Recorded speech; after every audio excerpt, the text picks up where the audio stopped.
านี้ขอยกมือ10 นิ้วกราบอาราธนาเอาคุณพระแก้วเจ้าทั้งสามบุญศีลบุญทานที่ได้กระทำบำเพ็ญมาคุณพ่อคุณแม่คุณครูบาอาจารย์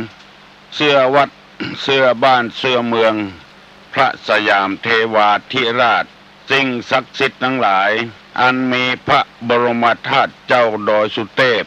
และครูบาเจ้าศรีวิจัยนักบุญแห่งล้านนาไทยเป็นต้นขอยกมือ10 นิ้วกราบอาราธนาและเชิญชวนมาปกปักรักษาพ่อแม่พี่น้องลูกหลานเหลนวงศาคณาญาติทั้งสายโลหิตและญาติธรรมตลอดถึงพ่อนานพ่อน้อยพ่ออุ้ยแม่อุ้ยพี่ป้านาอาข้าราชการบ้านเมืองตลอดถึงกรรมกรและผู้ขับรถรับจ้างทหารตำรวจครูบาอาจารย์ผู้สอน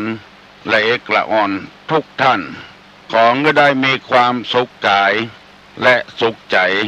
เหมือนกันทุกผู้ทุกคนตลอดกาลนานก่อนที่จะได้ดำเนินรายการต่อไปนี้ขอเชิญมวลพุทธบริษัททั้งหลายมีภิกษุอุบาสกอุบาสิกาพร้อมใจกันไหว้พระเพื่อให้เป็นสิริมงคลในวันนี้ตลอดวันและตลอดชีวิตประนมมือขึ้นว่าพร้อมกันอะระหังสัมมาสัมพุทโธภควาพุทธังภควันตังอภิวาเทมิกราบสวากขาโตภควตาธัมโมธัมมังนัมมัสสามิกราบสุปฏิปันโนภควโตสาวกสังโฆสังฆังนะมามิกราบพันธมัยยังพุทธัสสะภควโตบุพาภคณะมะกะลังกะโลมาเสนะโมตัสสะภควโตอะระหะโตสัมมาสัมพุทธัสสะนะโมตัสสะภควโตอะระหะโตสัมมาสัมพุทธัสสะนะโมตัสสะภควโตอะระหะโตสัมมาสัมพุทธัสสะพุทธังสรณังกัจฉามิธัมมังสรณังกัจฉามิสังฆังสรณังกัจฉามิตุติยัมปิพุทธังสรณังกัจฉามิตุติยัมปิธัมมังสรณังกัจฉามิตุติยัมปิสังฆังสรณังกัจฉามิตติยัมปิพุทธังสรณังกัจฉามิตติยัมปิธัมมังสรณังกัจฉามิตติยัมปิสังฆังสรณังกัจฉามิอิติปิโสภะคะวะอะระหังสัมมาสัมพุทโธ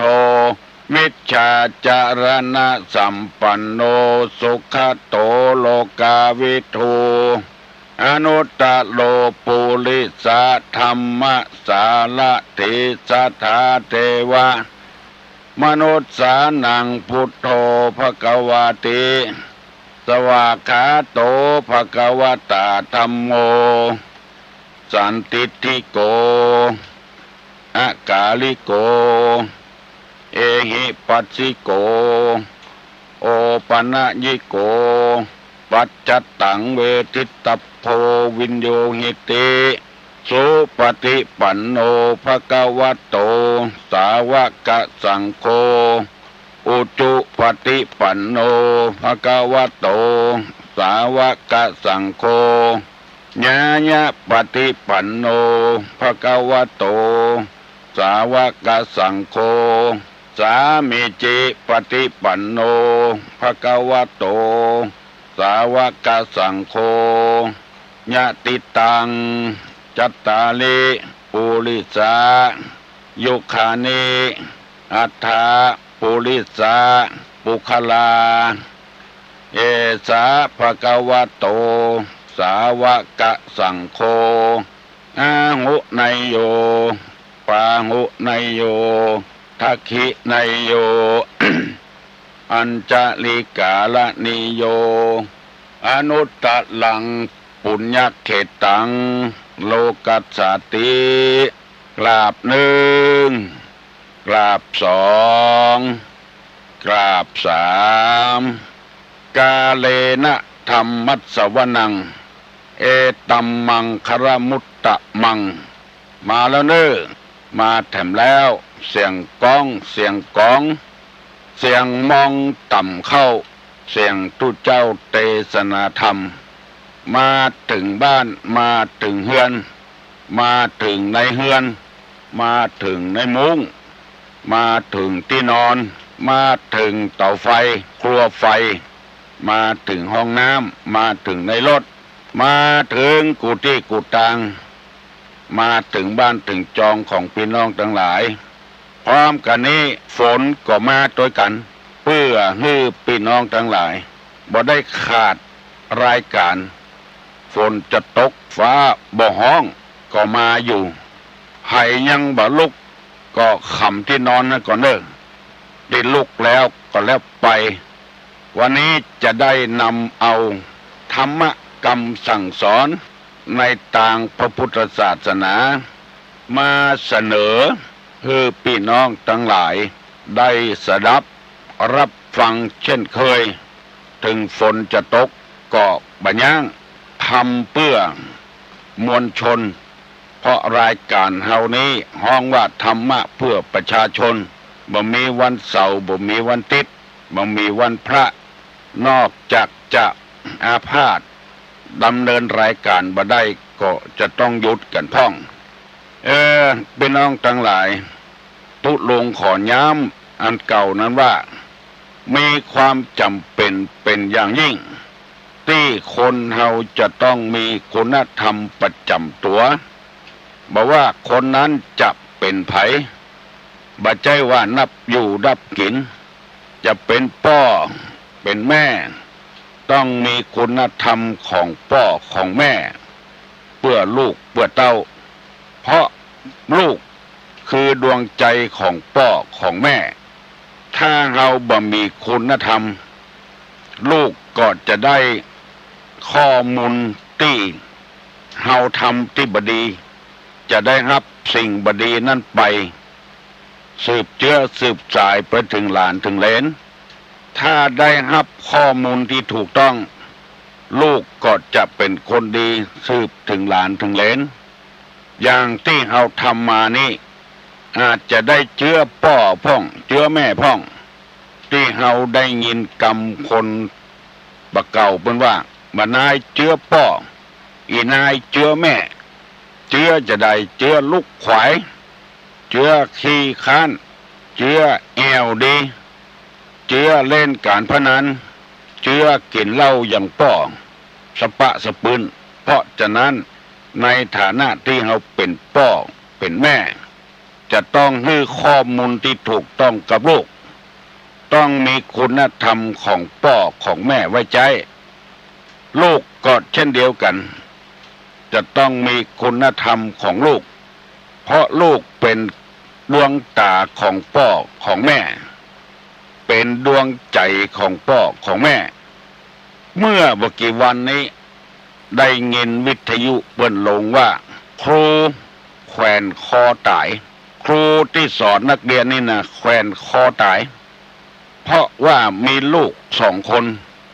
ตายเพราะลูกถึง2เพราะว่าหัวใจของพ่อของครูคนนั้นแตกสลายนั่นก็คือลูกตัวใจเอาเปื้อนที่บดีมาอยู่โดยตำรวจจับได้ยาบ้า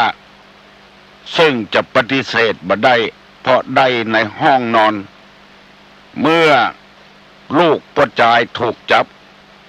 ครูเปิ้นก็ขอร้องกับตำรวจเปิ้นว่าบ่ได้เพราะหลักฐานอยู่ในห้องเต็มที่เต็ม100%แล้วไปตึงแม่ตึงน้องไปพ่ออ้ายถูกเปิ้นใส่กระแจมือทั้งที่พ่อก็หูแม่ก็หูว่านิสัยของลูกเป็นคนเจ้าใด แล้วเอาคนบดีมาอยู่ตัวเองน้องสาวหันอ้ายถูกกระแจมือเวทนาสงสารหนีเตลิดเปิดเปิงไปอยู่ที่ไหนบ่ฮู้พร้อมกันนั้นลูก2 คนตึงแม่ยิงตึงปวดใจมาอยู่กับบ้านลูกปวดใจก็ไปถูกห้องขังอย่าก่อนยังบ่ถูกพอกเตื้อยังบ่ตัดสินเตื้อลูกไม่ยิงก็หนีไปไหนบ่ฮู้หัวใจแตกสลายตา2 แก้นมืดมิดไปเห็นแล้วดวงใจของพ่อดวงตาของพ่อครูคนนั้นลูกหายไปพร้อมกันถึง2 คนทั้งที่ยังบ่ตายเตื้อไปไหนบ่ฮู้ก็เลยน้อยอกหม่องใจเอาเชือกมัดคอตัวเก่าตายละลูกละเมียเพราะว่าลูกเป็นดวงใจของพ่อของแม่ดวงตาของพ่อของแม่ถ้าดวงใจแตกสลายดวงตาแตกสลายแล้วก็พลอยเสียใจไปเจอีอันนี้ตุลุงได้เอาธรรมะในทางพระพุทธศาสนามาเสนอกุเจ้าเพื่อจะให้พุทธบริษัทเฮาทั้งหลายได้เอาคุณธรรมไว้ประดับจิตประดับใจพ่อก็พยายามทำคุณงามความดีมาทุกอย่างเพื่อตัวเองเพื่อครอบครัวเพื่อลูกเพื่อเต้าเพื่อลูกเพื่อเมียหันว่าความดีที่ทำมามันดับวูบไปเพราะลูกก็เลยตัดสินใจลูกทำให้พ่อตาย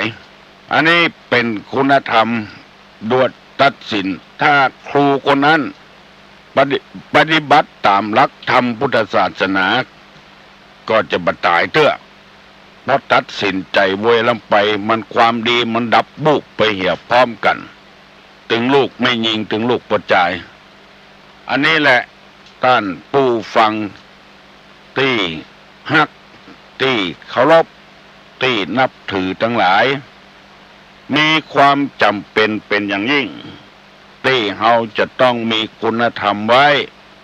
เตือนอกเตือนใจถึงผัวถึงเมียถึงลูกถึงพ่อถึงแม่ถึงวงศาคณาญาติถึงหมดวันนี้จะได้นำเอาธรรมที่เคยเล่ามายังบ่หมดบ่เสี่ยงเตื้อมาอธิบายให้ท่านทั้งหลายได้ฟังนำไปปฏิบัติในจริยธรรมสำหรับพ่อบ้านแม่บ้านที่ได้เล่ามา10 ข้อด้วยกันยังบ่หมดเตื้อตุลงจะได้เริ่มตั้งแต่เดือนสิงหานี้เป็นต้นไปว่าคุณธรรม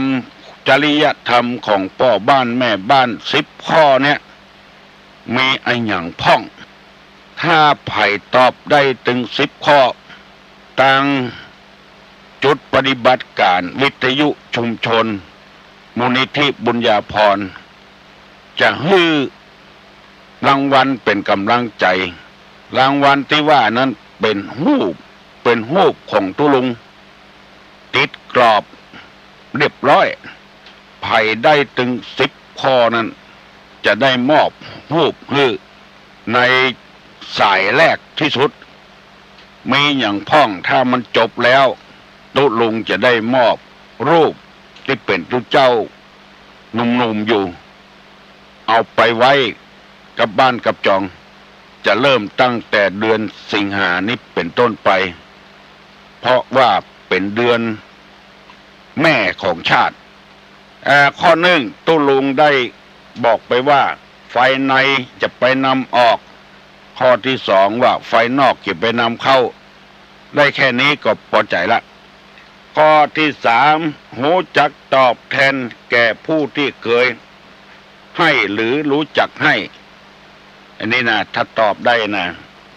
ข้อที่4อย่าให้แก่คนที่ไม่ควรให้ที่ตุลุงอธิบายมาเป็นข้อข้อที่5รู้จักช่วยเหลือทั้งฝ่ายพ่อผัวแม่ผัวและสามีภรรยาด้วยพ่อเมียแม่เมียกับภรรยาด้วยนั่นหมายความว่า รู้จักช่วยเหลือฝ่ายพ่อผัวแม่ผัวพ่อเมียแม่เมียตีก็พอใจละข้อที่หกไม่นั่งเฉยเมื่อพ่อผัวแม่ผัวพ่อเมียแม่เมียทำงานแต่อีก็พอใจละบ่นั่งเฉยเวลาเปิ้นมีการมีงานช่วยเปิ้นฝ่ายพ่อชายก็ช่วยพ่อเมียแม่เมียฝ่ายแม่หญิงก็ช่วยพ่อผัวแม่ผัวตามกำลังที่เราทำได้บอกว่าจะเป็นช่วยเหลืออย่างที่เปิ้นมีงานอู้จ๋าต้อนรับแขกช่วยเปิ้นก็ได้เปิ้นมีการมีงานตั้งแต่ทำอาหารการกินเป็นต้นไปเปิ้นทำมาค้าขาย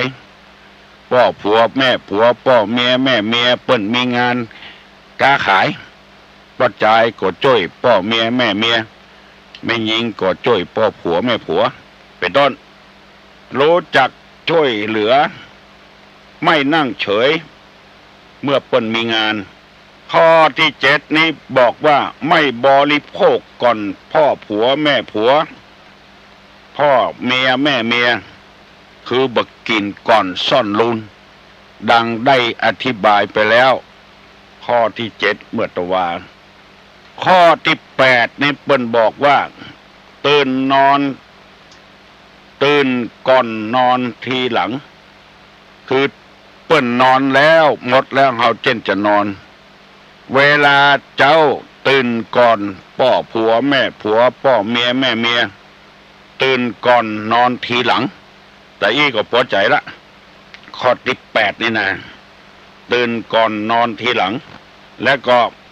รู้จักปรนนิบัติครอบครัวให้เหมาะสมอันนี้ตั้งป่ายมันนะตื่นก่อนนอนหลังและปรนนิบัติครอบครัวถามความเหมาะสมอย่าไปให้มันเกินน้ำไปจะไปให้มันหย่อนน้ำไปถ้าไม่ยิงทำได้จะอี้นะตื่นก่อนพ่อผัวแม่ผัวกับผัวตัวนอนหลังเปิ้นคือเปิ้นนอนแล้วเฮาก้อยดับไฟดับฟืนดับไฟก็นอนที่หลังสามีนอนที่หลังพ่อผัวแม่ผัวนอนที่หลังพ่อเมียแม่เมียอันนี้ถูกต้องตามทำนองของธรรมเมื่อเดียวนี้พ่อผัวแม่ผัวบ่ลูกละลูกยิงลูกสะใภ้บางคนยังบ่ลูกเตื้ออันนี้เป็นต้นลูกเขยบางคนยังบ่ลูกเตื้อพ่อเมียแม่เมียบ่ลูกกันแล้วอันนี้หมายความว่าอยู่ในครอบครัวเดียวกันอยู่ในครอบครัวเดียวกันไม่ใช่อยู่คนละบ้านฮัลโหลครับประกาศตั้งมัดใต้น้ำท่วมเด้อลูกกำเนิดกำเดียวกันกะยินดีเนอะอยู่แล้วน้ำเข้าบ้านใต้บ้านไหนบ้านลุ่มแล้วกะมันต้องตีกันสุลมลงมามันเจสากันเนี่ยผู้ดอท่ากันเนี่ยคุณอันอันกะครับยินดีเนอะครับโมบ้านศาลานี่เนอะน้ำท่วมนะเนอะลูกเนอะช่วยกันเนอะบ้านศาลานี่นะเอาวะละเนาะช่วยประกาศลูกไว้ๆเนอะละรอจ้าบ่ได้ละน้ำแพะเข้าบ้านนะเนอะเกิบไผ่เกิบมาเนอะจะได้แบ่งเกิบกันนะเหมาะลูกเนอะบ้านศาลานี่นะบอกว่าพ่อผัวแม่ผัวพ่อเมียแม่เมียลูกชายลูกเขยลูกเนอะน้ำมาแล้วน้ำป่ามาแล้วเนอะโอ้ยินดีเนอะโทรศัพท์มาบอกเนอะตุลุงจับกันพอดีเนาะเปิ้นบอกว่าตื่นก่อนนอนทีหลังรู้จักปรนนิบัติครอบครัวให้เหมาะสมคือในบ้านในจองนั้นอยู่เฮือนเดียวกันครอบครัวเดียวกันไปเมาฟังวิทยุตุลุงบ่ได้เนอะน้ำเข้าบ้านก็จองแล้วตั้งบ้านใต้เนอะบ้านเหนือบลูกเตื้อก็ได้ให้หูจักปรนนิบัติครอบครัวแต่ก็ในเปิ้นสอนกันสอนกันว่าตุลุงไปหาละได้อยู่กับบ้านกับจองอยู่กับพ่อกับแม่ละผ้าผ่อนต้นสบายนี่นะเปิ้นเอาไว้เปาะไผ่เปาะมัน คือไว้ส่วนไผ่ส่วนมันของป้อนี่เปิ้นเอาไว้ติ้งของแม่นี่เปิ้นเอาไว้ติ้ง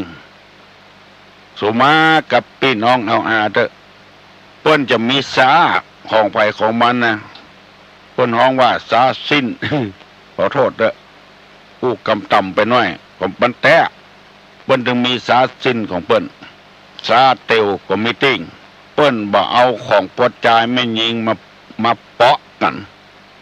คำว่าเปาะนี่ก็มารวมกันนั่นน่ะอยู่คนตี้คนต่าง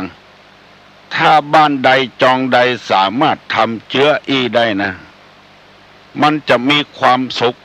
เทวบุตรเทวดาจะได้รักษาเคารพยำเกรงซึ่งกันและกัน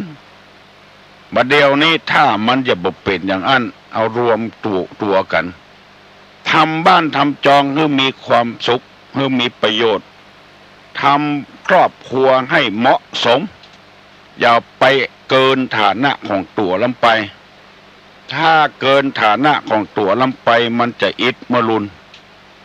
คือหมายความว่าของใจไม้สอยนี่บัดเดียวนี่ถ้าจะเป็นอย่างนั้นเพราะตุลุงบ่ได้หันในบ้านในจองมาอยู่วัดเมินแล้วเอามารวมกันลาบลาก็ห้องไผ่เป็นห้องไผ่บุงูปวดใจเอาของไม่ยิงมาใส่ก็มีไม่ยิงเอาของปวดใจมาใส่ก็มีนิทานเล่าหลายเรื่องแล้วมันผิดนึกว่าผ้าสลงไปใจชะกรรมเป็นของไม่ยิงไปหายแซบหมู่นี้เป็นต้นแต่ก่อนนี่เปิ้นนุ่งปวดใจนุ่งผ้าสลงผ้าบ่วงเปิ้นว่ามันเอาไปรวมกัน ไปเพียเกิงต่างกลางต่างก้มพ่อไปใจผ้าบ่วงไปใจผ้าสลงสกรรมเอาของแม่ละอ่อนมานุ่งหายแซบเพราะมันว่ามอนบัดจัดแจงเป็นที่เป็นตังของไผ่เป็นของไผ่บุหูหมู่นี้เป็นต้นเพื่อมันเหมาะสมตามฐานะของตัวจะไปเอาของแปลงล้ำไปมาใจเวลามันลุมันเสียมันมีของสามอย่างของแปลงที่สุดของมอกปานกลางและของที่ถูกจะไปเอาเกินฐานะของตัวมีเงินพอให้พอดีก็มอกปานกลางมีเงินบันักก็ของถูกมีนักล้ำไปใจจ่ายบะเสียงก็เอาของแปลงอย่าไปเลื่อนฐานะของตัวให้มันเกินน้ำไปคนบัดเดียวนี้ใจมันบะสูงไปเหี้ยแล้วคนบัดเดียวนี้ใจต่ำเปิ้นใจของแปลงแทนที่ไปหันแล้วจะได้อวดได้อ้างเปิ้นซ้ำไปพอในทางลบในทางหายไปเหี้ยว่าเปิ้นเอ็นเปิ้นอย่างสะปะสะปืนไปเหี้ยไผ่บ่ยินดีกับไผคนเฮาบัดเดียวนี้นะเพราะบ่ได้ฝึกนิสัยใจคอมาแต่ออดแต่อ้อนแต่เดิมแต่ทีมาแทนที่จะยินดียินบานกับเปิ้นเกิดเป็นอิจฉาตาร้อนไปเหี้ยเพราะฉะนั้นอยากจะปลุกระดมคนเฮานี่คือมีใจสูงขึ้นแถมน้อยเปิ้นดีก็ดีกับเปิ้นหายก็บ่เหยียบบ่ย่ำบ่ดุแควนเปิ้นถ้าเอาธรรมะเข้าใส่จิตใส่ใจแล้วอย่างที่พี่อ้ายเปิ้นโทรมาบอกฮือตุลุงตะกี้ว่าน้ำเข้าบ้านเขาจองเด้อบ้านปอหลวงทัดบ้านปอคำจ้างน้ำมันล่องไปทางใต้โล้นต้อเอาต้อน้อยเข้าใส่เอาขวงออกหมู่เนี้ยตางน้ำเก่าตางน้ำเดิมเอาหัวไปล้อมเอาไว้บ้านของตัวเนี่ยใส่ต้อแกนเต้ามีอย่างงูน้ำล้นเพราะคนใจต่ำคนหันแก้ตัวมานึกถึงความเดือดร้อนจะมีขึ้นเมื่อลุนก็เลยเดือดร้อนเสียงถึงบ้านถึงเมืองเพราะคนเอาใจต่ำใจย่อไปเครื่องประดับประดาในบ้านในจองก็หื้อมอกสมตัวอย่าไปให้มันโอลำไปเปิ้นมาหันและเปิ้นบ่ใจอวด เปิ้ ปิ้นไปซ้ำว่าอิจฉาแถมบ่ต้องว่าคนธรรมดาเฮาแล้วแม้แต่ผู้ใหญ่ผู้สูงก็มีความอิจฉาตาร้อนกันบ้านเมืองคัดข้องถึงวันนี้เลือกผู้แทนเลือกแล้วเลือกแถมเลือกแล้วเลือกแถมขึงขังนั่งกันอยู่หั่นก็เพราะว่าคนเฮาใจต่ำบ่ได้พัฒนาจิตใจพัฒนาก้าววัตถุคือสิ่งของต้องอันเมื่อลูนปุ่นป่ายมามันเดือดร้อนเพราะรายได้น้อยได้จ่ายนักเกินไปบ่เดียวซ้ำหายบ้านเมืองบ่เดียวอันใดก็แก้ผ่อนได้หมดบ่มีเงินสักบาทก็เอามาใจได้ไปยืมของเปิ้นเนี่ยตัวบ่มีสักบาทเตื้อไปยืมของเปิ้นไปดาวรถมาขี่สตางค์ยังมีสักบาทเตื้อไปเอาอย่างมาดาวก็ไปยืมของเปิ้นนะตัวยังมีสักบาทไปยืมของเปิ้นไปดาวรถทำเป็นหนี้ที่ยืมของเปิ้นยังบ่พอเป็นหนี้ดาวรถใจเป็นเดือนแถมคนบ่เดียวเป็นอย่างอี้คือหัวใจเปราะเกินไปหัวใจบางเกินไปเพราะฉะนั้นจึงเอาธรรมะเนี่ยมาเสนอให้พี่น้องทั้งหลายให้ทำตามฐานะของตัวที่เปิ้นว่าอยู่ไปตามน้ำทำไปตามตัวน้ำเพียงใดดอกบัวเพียงอันถ้าน้ำขึ้นดอกบัวก็ขึ้นน้ำลดดอกใบบัวก็ลดลงไปตามฐานะความเป็นอยู่ของตัวตุลุงหวังว่าคงเข้าใจตุลุงที่มีหน้าที่จะงัดที่จะนำเอาธรรมะมาเผยแพร่ให้พี่น้องทั้งหลายฟังบ่ได้ว่าให้ไผบ่ได้ซ้ำเติมให้ไผเพื่อครอบครัวเฮาจะมีความสุขบานหวานใจชีวิตเฮาบ่จะอยู่วัน2 วันนี้จะอยู่ต่อไปแถมกี่ปีกี่เดือนกี่วันบ่ฮู้เฮาต้องรู้จักฐานะโดยเอาธรรมะมาเป็นเครื่องมือเป็นเครื่องใจตัวฮือหูหน้าฮือหูหลังแล้วเฮาจะได้อยู่เย็นเป็นสุขในฐานะที่เป็นพุทธบริษัทคือภิก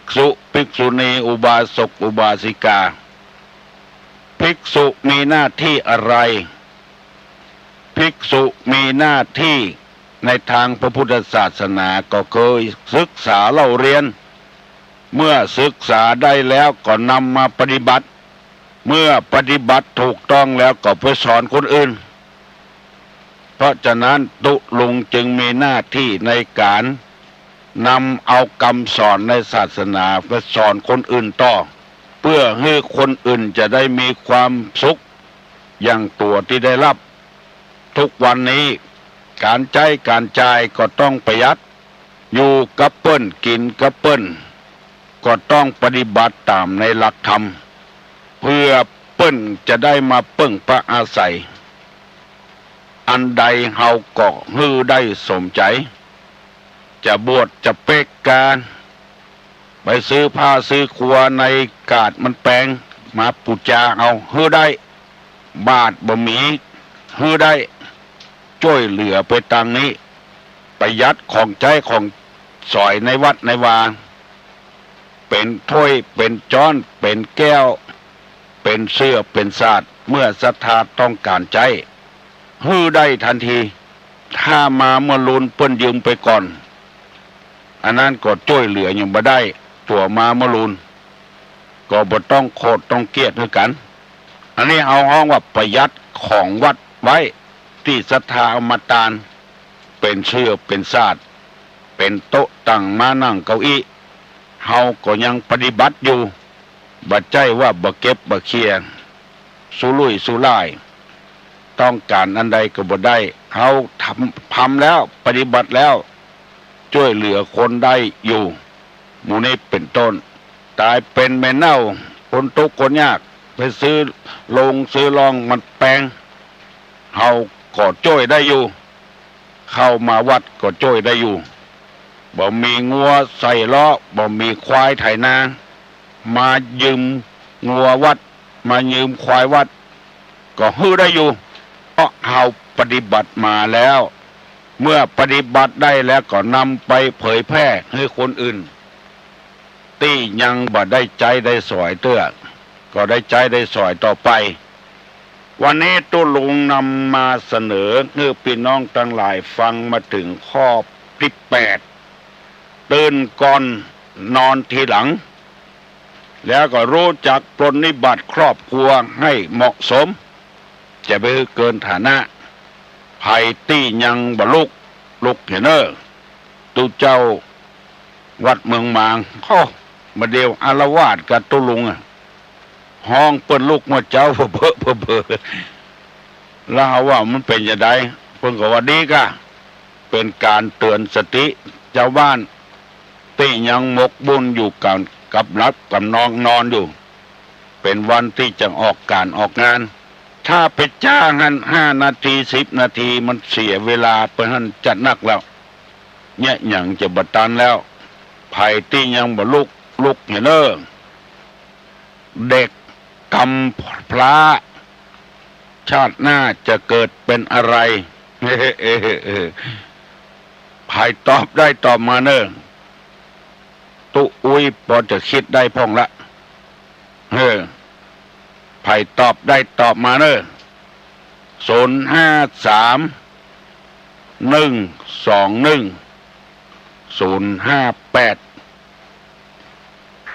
ฮัลโหล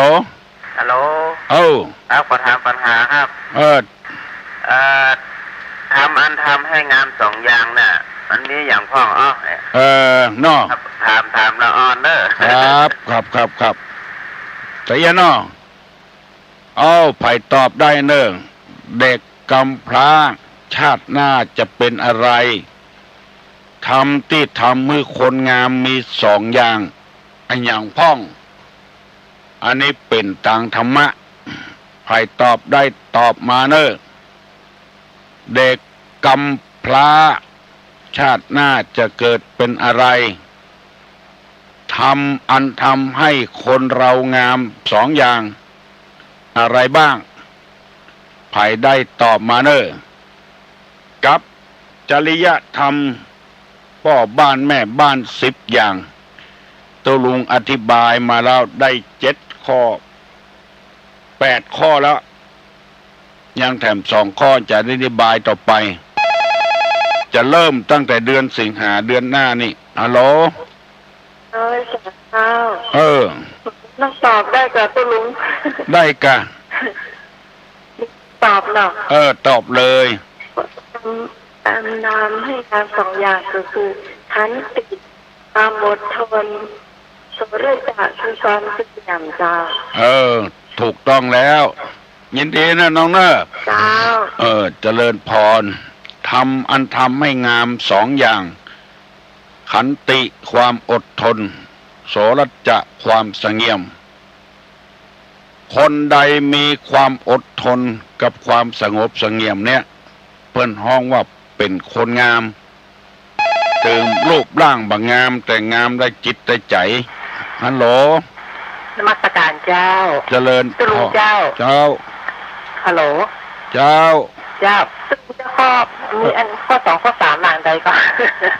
ข้อ2ข้อ3ไงเจ้าข้ออื่นมันจะตันมาขาดข้อ2ข้อ3เนี่ยข้อ1ว่าไฟในอย่าไปนำออกไฟนอกไม่นำเข้าข้อ2นะข้อ3ว่ารู้จักตอบแทนเดี๋ยวข้ออย่างข้อ2แหละข้อ3ข้อ1ไฟในอย่าไปนำออกไฟนอกไม่นำเข้าข้อ2ไฟนอกอย่าไปนำเข้าไฟในไม่นำออกไฟนอกไม่นำเข้าข้อ1จ้ะพระเจ้าข้อ2ไฟนอกอย่าไปนำเข้านี่เป็นข้ออย่างข้อ2กับข้อ1จ้ะข้อ2ข้อ1อย่าไปนำออกข้อ2อย่าไปนำเข้าข้อ3รู้จักตอบแทน แก่ผู้ที่เคยให้ แทน เออ ตอ เล่ บ น แทนเนี่ยเจ้า เล่นแก่ผู้เคยให้ เจ้า รู้จักตอบแทน แก่ผู้ที่เคยให้ หรือรู้จักให้ ตอบแทนเนี่ยเจ้า ฮะข้อสามเนี่ยกัน ข้อ ข้อสามว่ารู้จักตอบแทน เจ้า แก่ผู้ที่เคยให้ อ๋อผู้ที่เคยให้ นี่ ที่ เออ เจ้า เออ ใช่ ถ้าอ่านหนังสือตอบนี่บ่ได้เนอะ ไอ้อันแบบจะไปอะไรไม่อู้ต่อหรอกไม่เล่าต่อเลยจ้ะ มือท่องจนได้เนาะ เจ้าเจ้า เออ เจ้ามนทิลาตัวลุงน่ะฟัง เออ มันก็สบายอย่า เอ คิ อ ดขนาดเลยเนี่ย เออ ใส่หัวไปเนี่ยฟัง เออเออ อารมณ์ดี เออเออ โมทนาไปทุบุญทุลุงเจ้า เจ้า เจ้า เออ สาร เออ เจ้า เออ วิทยุชุมชนจะได้หู้กุลกับเนี้ยมาจะได้หู้กุลไม้งาม เจอไม้งามเมื่อยามขวัญบินฮัลโหลฮัลโหลเออ2 โล 3 โลก็ดักปิ้ง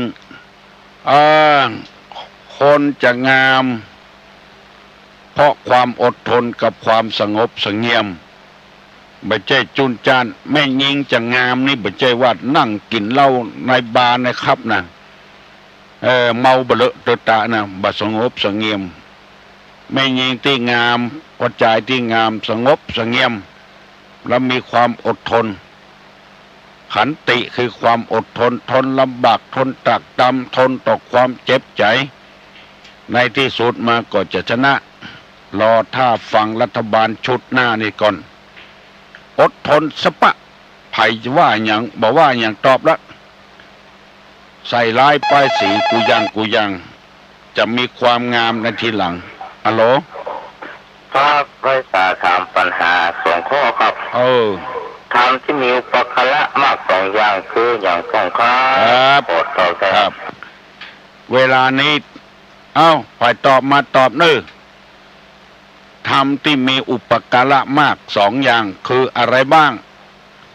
ฝ่ายตอบได้ตอบมาเน้อเป็นธรรมะธรรมโมขึ้นจัดนักระบเดียวลูกศิษย์ลูกหาศรัทธาจาวานก็เข้าใจนักขึ้นแล้วฮัลโหล เจ้าไว้ค่ะเจ้า หนึ่ง เหมือนเดิม 1 คือความระลึกได้ 2 ปัจจัยคือความรู้ตัว สัตว์1อันนี้มาอย่างก่อน คือความระลึกได้เจ้าปัจจัยคือความรู้ตัวเจ้า สติความระลึกได้ เจ้า สัมปชัญญะ ความรู้ตัว ความรู้ตัวมีอุปการะมากเลยเนาะ เจ้า ปัญญะบัดระลึกถึงอย่างสักอย่างทำไปมองรู้สึกตัวว่าตัวเป็นอันใดเป็นปอดใจก็เป็นแม่ยิงก็ตู้เจ้าเสียคู่เสียคนก็เพราะว่าบ่มีสัมปชัญญะบ่มีความระลึกศรัทธาก็ดีผัวก็ดีเมียก็ดีเพราะว่าบ่มีสัมปชัญญะโอ้กว้างขวางไปเรื่อยๆเน้อวิทยุชุมชนจุดปฏิบัติการของชุมชนมูลนิธิบุญญาภรณ์นี้เนี่ยคือลูกคือหลานมีความรู้ประจัดนัก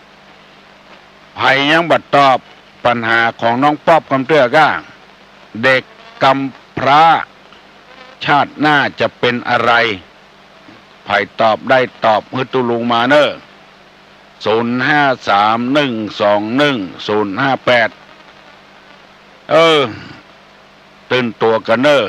วิทยุชุมชนจะมีประโยชน์กับใจอีละเสียงต่ำสายก็มีประโยชน์กับใจอีละบางคนจังลำคาญเสียงต่ำสายลำคาญวิทยุจะได้หูกุลนะเนอเนี่ยจังเดือดนึกกันโดยบ่มีเหตุบ่มีผลว่าเดี๋ยวนี้เจอไม้งามเมื่อยามขวานบินถ้าบ่มีวิทยุบ่มีเสียงต่ำสายน้ำจะท่วมบ้านท่วมตองแถมจัดนักฮัลโหล มันจะโหตุกา ก็มีเสียงกันสาย ใช่ จะเพื่อว่าถูกต้อง อย่างผู้สุนอันทนเอาเถอะเนอะทนเอาเถอะว่าออกไม่ออกมันหลายจิตหลายใจหลายผู้หลายคนหลายผู้หลายคนมันเป็นจะยะโอ้วันนี้มีธรรมะใหม่ๆมา2 เรื่องด้วยกันคนจะงามน้ำใจใช่ใบหน้าฮัลโหลครับไว้ถ้าถามปัญหาครับขันธ์ห้าคืออย่างอนัตตลักษณะสูตรมีใจความว่าจะได้3-2 ข้อนะครับไว้สาครับครับขันธ์5มีไอ้อย่างพ้องอันนี้เป็นข้อ1ข้อที่2อนัตตลักษณะสูตรมีใจความว่าจะได้โอ้อันนี้เลิกพองเนอมหาบดีตอบบ่ได้เนอต้องตุเจ้าก่อนต้องปนานก่อนเนอถึงจะตอบได้คุณหญิงกับคุณนายกับครูบาอาจารย์กับจะตอบจัดยากเพราะมันบ่เข้าทางกันถามปัญหาง่ายๆพ่องเนาะมันจะได้ตอบกันได้นักอนัตตลักษณะสูตรนี่โกมันเลิกมันดึกไปถามเถอะพระครูในวัดนี่ก็ตอบบ่ใครได้เนอะ อนัตตลักษณะสูตรนี่นะไปตอบได้ตอบมาเนอะกำเดียวตู้ลุงจะย่างละไปตอบบ่ได้ก็บอกตอบบ่ได้ก็บอกเด็กกำพร้าชาติหน้าจะเป็นอะไรอันนี้บ่ใช่ธรรมะแต่ว่าเป็นปัญหาชาวไผ่ตอบบ่ได้ตู้ลุงจะตอบของน้องป๊อบเนอะรับรองว่าถูกแน่คนทำดีชาติหน้าก็จะได้ดีคนทำความชั่วชาติหน้าก็จะได้ความชั่วแต่เด็กกำพร้าเนี่ยชาติหน้าจะได้บ่ได้เป็นอะไรอย่างบ่ได้ดีบ่ได้ชั่วอย่างเสียอย่างชาตินี้ก็จะได้หลัวกาว่าบางอันก็จะได้ไม้ตอกขอกแคมพอเด็กนี่มันกำมีดพระนี่เป็นมีดน้องป๊อบตอบตุลุงมาว่าตุอุ้ยตอบถูกกับบ่ถูกลองตอบตุอุ้ยมาหรอเด็กละอ่อนกำมีดชาติหน้าบ่เป็นหยังดีก็บ่ดีชั่วก็บ่ชั่วถูกต้องก็ฮัลโหลขอนมัสการเจ้าถูกเจ้าแต่บ่ค่อยถูกนักเจ้าถูกนะบ่ได้เป็นหยังจัดนะเด็กกำพร้าอยากเกิดเป็นลูกฟุตบอลเจ้าเด็กกำพร้าอยากเกิดเป็นลูกฟุตบอลเจ้ามันกำมีดไปเป็นลูกฟุตบอลจะได้มีคนเลี้ยงเจ้า ลูกฟุตบอลเจ้ามันมีตอบได้2 ข้อเจ้าที่ตุอุ้ยว่านี่ถูกก็เจ้าลักการทำอันมันหมายความไม่ได้คือเกิดเป็นลูกฟุตบอลแล้วเขาเตะเขาจ้างเลี้ยงลูกเลยเจ้าโอ้ไปอันลูกว่าอันตุอุ้ยยอมละมันได้เล่นฟุตบอลบัดช่างนึกว่ากำมีดดิกำพระ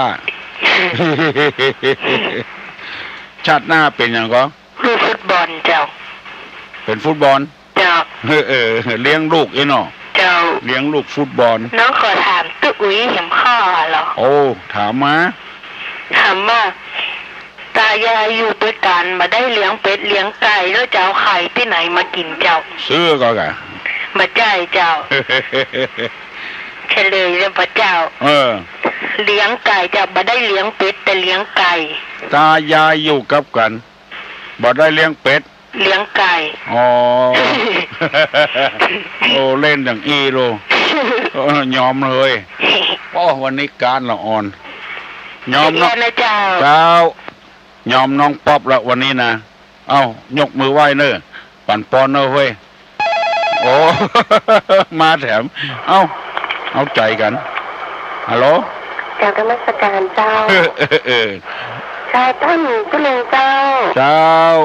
ช่วยประชาสัมพันธ์ตอนนี้อบตสั่งทรายมาลงที่อบตแล้วลงทุกหมู่บ้านกับกระสอบทรายพร้อมทรายนะเจ้าตอนนี้ทางอบตกำลังดำเนินการนะเจ้าอ๋อกำลังดำเนินการบ่จ้ะตอนนี้คุณธรรมพรไปประกาศทั่วทุกหมู่บ้านแล้วนะเจ้าเอาตันอกตันใจได้จากเมื่อใจเย็นๆนะคะตอนนี้มันน้ำท่วมกันทั่วหมดเลยทั้งตำบลหมู่บ้านอื่นตำบลอื่นโดยนะเจ้าตำบลอื่นก็มีจ้ะตอนนี้เจ้าหน้าที่เขาออกทำหน้าที่กันตั้งแต่เช้าแล้วนะเจ้าดีแต่เจ้าจะฝากหลวงพ่อ